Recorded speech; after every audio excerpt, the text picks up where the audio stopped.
এই যে ঘড়িটা দেখতেছস না, এই ঘড়িটা রোলেক্স কোম্পানির ঘড়ি। আমি নিজে কোম্পানির যে অর্ডার করে নিয়ে আইছি, দাম পড়ছে মাত্র 5.5 লাখ টাকা। চুষমা, এটা হলো রয়্যাল মাল্লার থেকে নিয়ে আসা, মাত্র 15 লাখ টাকা। আমার দাদার একটা রোগ হয়েছিল, রোগটা হলো পাতলা রোগ। আমার দাদা আছে না, আমার দাদা আগে নিম গাছ দিয়ে দাঁত ব্রাশ করত। আর আমার দাদা গুস্ত টুস্ত খাওয়ার পরে তাল গাছ দিয়ে খিলুন করতো, তাল গাছ দিয়ে। আরে আজকাল যে অবস্থা, চাপাবাজি করতে করতে একটা অভ্যাস হয়ে গেছে। চাপাবাজি না করলে তো শরীর আমার চুলকায় থাকে, বাড়িতে ঠিক মতো ঘুমাইতেও পারি না। আজকে যে কার লগে চাপাবাজি করবো, কাউরে তো দেখতাছি না। আচ্ছা সামনে যাই দেখি, কাউরে পাই নাকি।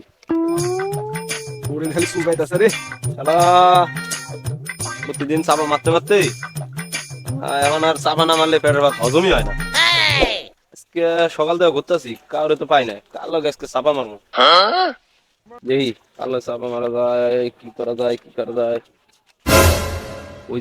ওই যে একজন পাইছি, আজকে ওরই মগা বানাবো, ওর লগে আজকে চাপা মারবো, এই যাই।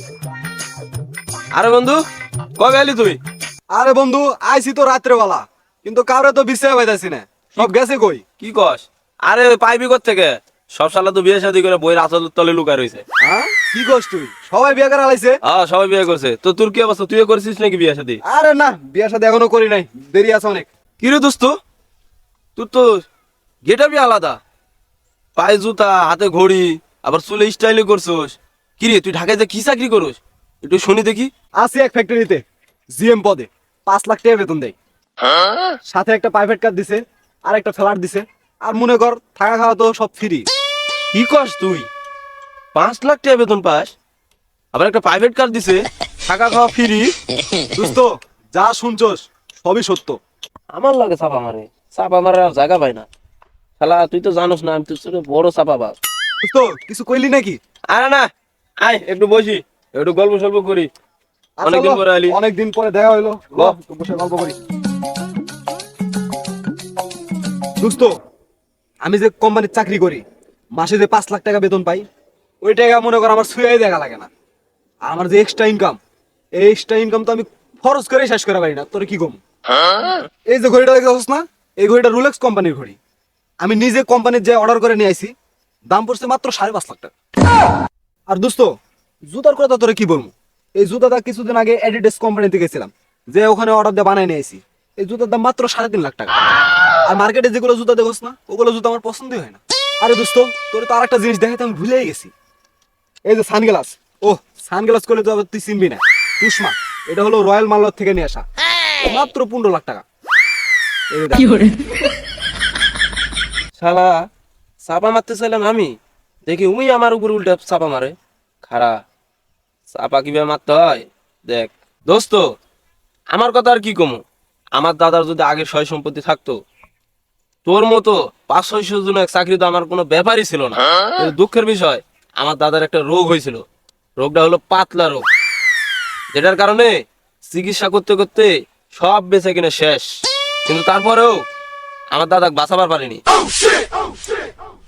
আরে দোস্ত, আমার দাদার কথা তোরে কি কমু।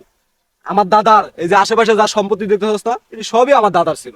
আর একটা কথা, আমার দাদা আছে না, আমার দাদা আগে নিম গাছ দিয়ে দাঁত ব্রাশ করতো। আরে তোর দাদা নিম গাছ দিয়ে বাস করে, আর আমার দাদা গুস্ত টুস্ত খাওয়ার পরে তাল গাছ দিয়ে খিলুন করতো, তাল গাছ দিয়ে। আরে দোস্ত, আমার দাদা যেদিক দিয়ে হাইটে যাইতো না, ওদিক দিয়ে মাটি ফাঁক হয়ে যাইতো। আরে তোর দাদা ফাঁকা যায়, আর আমার দাদা পানির উপর দিয়ে যাইতো। হ্যাঁ, পানি দুই দিকে ভাগে যাইতো, কিন্তু আমার দাদার শরীরে এক ফুটা পানি ঠেকতো না। কি কস? কিরে, দুদিন বই থেকে অনেক কি করে? নিশ্চয় চাপাবাজি করতেছে। খাড়া তোর আজকে দেখা যাইতেছে। আরে দোস্ত, তুই যাই বলিস, তোর মতো 200-500 জনের চাকরি তো আমার কোনো ব্যাপারই না। কিরে, তোর এখানে কি করস? না, ওই যে আমার দাদা ওই আরে আমার দাদা মনে করতেছে না রে, ওই যে বুঝছি বুঝছি, তোর দাদা কি করতো এটা আমি জানি। আর আমার দাদা কি করতো এটা তো জানোস? কি করতো? এভাবে তো বলা যাবে না। তোরা উঠে এসে আমার সামনে দাঁড়া। আচ্ছা আচ্ছা, দাঁড়াইতেছি। আচ্ছা ঠিক আছে, বলো তোমার দাদা কি করতো? এভাবে না, ঘুরতে হইব, ঘুরো তোমরা। আচ্ছা ঠিক আছে, দেখাও। বুঝছস, আমার দাদা তোকে তারপরে এমনি করে লাগতেই তো